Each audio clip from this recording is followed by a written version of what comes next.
Sziasztok! Ebben a videóban 2 darab feladatot fogunk közösen megoldani, mind a 2 hatványozáshoz és a hatványozás azonosságaihoz köthető, úgyhogy ebbe mindjárt bele is kezdünk, csak gyorsan nézzük át a hatványazonosságokat. Ezt amúgy az előző videókban is átnéztük már, tehát hogyha már ismeritek, akkor nyugodtan tekerjétek át ezt a részt. Az első azonosság az azonos alapú hatványok szorzása. Ugye azt látjuk, hogy ugyanaz az alap, és ezeket a számokat összeszorozzuk egymással, ilyen esetben a kitevőket összeadhatjuk. Tehát ebben az esetben ugye 5 a másodikon szor 5 a negyediken, a 2-t és a 4-et összeadhatom, így lesz az eredményem 5 a hatodikon.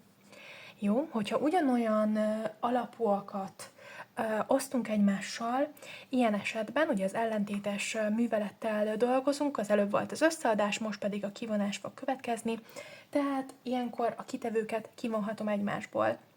Ugye nagyon fontos, hogy az osztást azt felírhatom törtként is. Tehát, hogyha például itt felírtam 5 a hatodikon, osztva 5 a másodikonnal, ez úgy is felírható, hogy 5 a hatodikon per 5 a másodikon. Jó, és ilyenkor is érvényes ez a szabályszerűség, miszerint a kitevőket kivonjuk egymásból, tehát 6-ból 2, így lesz az eredményem 5 a negyediken. Jó, nézzük, mi történik, hogyha a hatványnak veszem a hatványát. Ilyen esetben a kitevőket összeszorozhatjuk. Tehát itt egy példa 5 a másodikon, zárójelben a harmadikon, kitevőket összeszorozhatom, ami lesz ugye 5 a hatodikon, a 2-t a 3-mal összeszoroztam. Jó, nézzük meg a szorzatnak a hatványát. Itt azt látjuk, hogy zárójelben van egy szorzás, és ez van valamilyen hatványra emelve. Ilyen esetben minden tényezőre külön-külön vonatkozik az adott hatvány, tehát itt például az 5-öt is másodikra emelem, és a 3-at is másodikra emelem. Amúgy ezt természetesen másképp is meg lehet oldani, tehát először 5-öt összeszorzom 3-mal, és azt emelem négyzetre, ez is teljesen helyes, csak azért írtam fel ezt, hogy valamilyen példával szemléltessem ezt a szabályt. Jó, és nézzük meg az utolsót, itt pedig ugye hányados hatványáról beszélünk, zárójelben van valamilyen osztás, itt is külön-külön mindkét számot, itt ugye ebben az esetben négyzetre fogom emelni, és így tudom feloldani ezt a zárójelet. Itt is ugyanaz vonatkozik, mint amit nemrég láttunk a második szabálynál, hogy ugyanúgy tört alakban is felírhatom természetesen az osztást, és nagyon fontos, hogy itt is zárójelben van. A zárójelet úgy bonthatom fel, hogy mindkét számot arra az adott hatványra emelem, tehát itt is ez a kis 2-es rácsúszik a 8-esre is, és a 4-esre is. Jó, és természetesen itt is, mint az előbb, vonatkozik az, hogy először kezdhetem úgy, hogy a 8-at elosztom 4-jel, és azt emelem másodikra, ez tényleg csak egy szemléltetése a szabálynak. Jó, úgyhogy ez tényleg egy nagyon rövid és tömör összefoglalása volt a hatványazonosságoknak, és akkor nézzük is meg az első feladatot, amit hoztam már nektek. Itt ugye azt látjuk, hogy van egy törtünk, amiben különböző számok, különböző hatványokra vannak emelve. Ilyen esetben az a jó stratégia, hogyha elkezditek a számoknak a primtényezős felbontását leírni. Itt én már egy kicsit előkészültem, és felírtam magamnak a legkisebb prim számokat. Nekem ez mindig egy segítség, hogyha a primtényezős felbontással dolgozom. Ugye igazából sorba haladhatunk, és először felírom magamnak a 16-nak a primtényezős felbontását. Ilyenkor felírom a számot, és húzok egy ilyen kis függőleges vonalat, és nekem az a stratégiám, hogy balról jobbra haladok, és megnézem, hogy melyik prim számmal osztható az adott számom. Tehát megyek sorba, 16 osztható 2-vel, tehát ide írom a 2-est. 16-ban a 2, az megvan 8-szor, az a stratégia, hogy utána ide írom mindig a megoldást. És innen megyek tovább, megnézem a 8, osztható 2-vel, igen, akkor leírom ide a 2-est. 8-ban a 2 az 4. Leírom a megoldásomat, és megint jön. 4-et megnézem, osztható 2-vel, osztható 2-vel, leírom a 2-est. 4-ben a 2 az 2. Jó, megint megnézem, 2 osztható 2-vel, igen, osztható 2-vel, leírom a 2-est, 2-ben a 2 az 1. És ez fontos, hogy a prímtényezős felbontásnak akkor van vége, hogyha itt elérkeztünk az 1-esig. Jó, és akkor a függőleges vonalam jobb oldalán látszódik igazából maga a prímtényezős felbontás, most ezt ide írom, 16 egyenlő, 2 ször, 2 ször, 2 ször, 2. Jó, ami egyenlő, ugye 4-szer szorzom meg önmagával a 2-est, ez 2 a negyediken. És igazából így el is végeztem a 16-nak a prímtényezős felbontását. Akkor jövök ide, és átírom magamnak a 16-ot, már nem úgy írom, hogy 16, hanem ugye kiszámoltam, és ezt be is jelölöm, ha már így szeretjük ezeket a színeket, akkor használjuk is. Tehát ő lesz majd 2 a negyediken. És nagyon fontos, hogy itt ugye ő még a harmadikra van emelve, tehát zárójelbe teszem, és a harmadikra emelem. Jó, 16-tal végeztünk, mehetünk tovább. 4. Megint felírom magamnak. 4. Meghúzom a függőleges vonalamat, és elkezdem a prímtényezős felbontást. Nézzük meg. 2-vel osztható a 4, osztható, leírom a 2-t. 4-ben a 2 az 2. 2-t, megyek sorba, osztható 2-vel, osztható 2-vel, leírom a 2-t, 2-ben a 2 az 1. Jó, elérkeztem a prímtényezős felbontás végéhez, és akkor felírom magamnak, hogy a 4-et úgy bontottam fel, hogy 2-ször 2. Tehát ugye 2-szer szorzom meg önmagával, 2 a másodikon. Jó, őt is bejelölöm, 4-essel kész vagyok, és beírom a 4-es helyére. Tehát jövök ide föl, szorzás, és nem 4-est írok, hanem 2 a másodikon, zárójelben, és ugye ő is még a másodikra volt emelve, tehát ezt a kis 2-est oda felírom. Jó. Most mielőtt itt tovább megyünk, ugye a következő majd a 8-as lesz, aminek kell vennünk a prímtényezős felbontását, egy picit próbáljuk meg átgondolni, mert van itt egy kis apróság, ami lehet, hogy megkönnyíti majd az életünket, meg a következő matek példáinkat.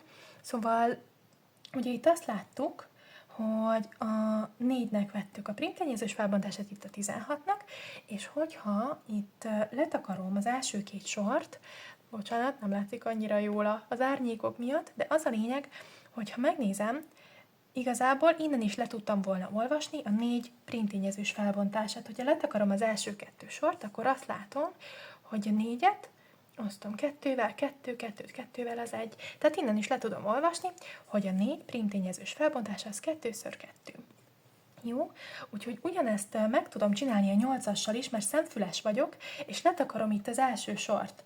Most ezt kihúzom. Így. És így takartam le. És így innen le tudom olvasni, hogy a 8 prímtényezős felbontása 2-ször 2-ször 2. Jó, őt azért felírom, biztos, ami biztos. 2-ször 2-ször 2, az egyenlő, ugye 2 a harmadikon. Természetesen ugyanígy leírhatnám amúgy magamnak, ez csak egy kis könnyítés volt, amit meg szerettem volna mutatni nektek. Jó, tehát a 8 prímtényezős felbontása 2 a harmadikon, zárójelbe teszem, és megnézem, 8 ugye itt másodikra van emelve, tehát a 2-est se hagyom le. Jó, nézzük, utolsó szám, ez a 32. A 32 sajnos itt nem található meg, úgyhogy megcsináljuk a prímtényezős felbontást.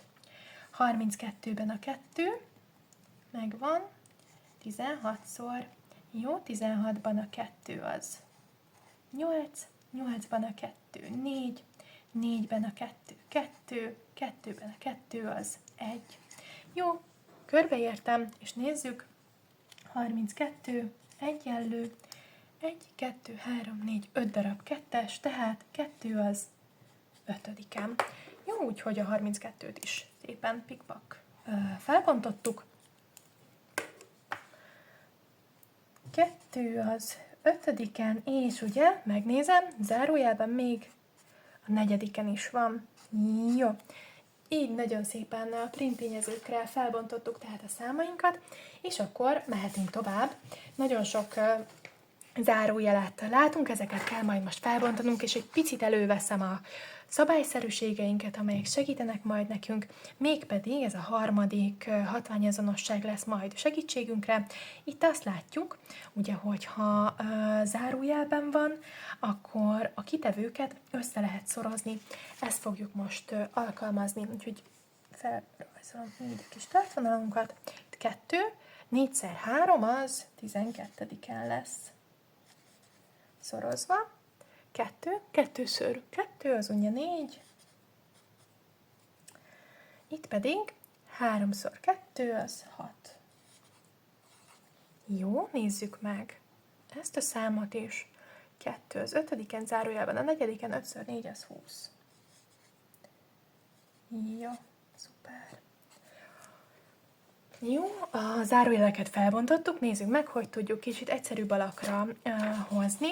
Azt látjuk, hogy ugyanolyan alapú a számlálóban mind a három szám, ezért ugye megint hozzuk a kis szabályokat, ugyanolyan alapúakat összeszorzunk, ilyen esetben a kitevőket összeadhatjuk. Úgyhogy ezt most alkalmazni is fogom. Nézzük a számlálót, 12 meg 4, meg 6. Jó, azt látjuk, 12 meg 4 az 16, meg 6, az pedig ugye 22. Jó, itt pedig marad 2 a 20-on. Jó, utolsó lépésnél tartunk. De azt látjuk, hogy ugyanolyan alapúakat elosztunk egymással, ugye törden van felírva. Már nézzük itt, és a második azonosságunkat, ugyanolyan alapúakat elosztunk egymással, ilyen esetben a kitevőket kivonhatjuk, ugye fentről lefele haladva, vagy balról jobbra, tehát itt most a 22-ből vonom ki a 20-at, ami pedig 2. 2 a másodikon, ami egyenlő lesz 4-jel. Jó, szuper, és igazából ezzel meg is oldattuk az első feladatunkat. Jó, nézzük meg a következő feladatot, ami nagyon hasonló lesz, de egy icipicit bonyolultabb. Itt is ugyanaz lesz a kis stratégia, amit húzok egy kis vonalat, ahol primtényezőket fogom felírni. Prímek, ugye a legkisebbek a 2, 3, 5, 7, 11 és 13, természetesen tovább folytatódnak ezek, csak én a legkisebbeket szoktam magamnak felírni. És akkor kezdjük is a primtényezős felbontást. Az első számunk ugye a 18.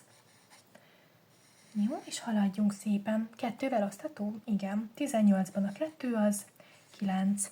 Jó. 9 2-vel osztható? Nem. 3-mal osztható? Osztható. Tehát 9-ben a 3 az 3. 3 pedig 3-mal osztható, ami pedig 1. Jó, tehát a 18 primtényezős felbontása, nézzük meg. 2x3x3, tehát én már ezt folytatólagosan írom. 2 szorozva 3 a másodikon. Jó, és nézzük, a 18 még a negyedikre volt emelve, úgyhogy őt nem felejtem le. Jó, mehetünk is tovább. A következő számon jó nagy szám, 256. Fel is írom, 256. Jó, 256 páros szám, tehát 2-vel osztható lesz, így lesz 128. 128 szintén páros osztható 2-vel.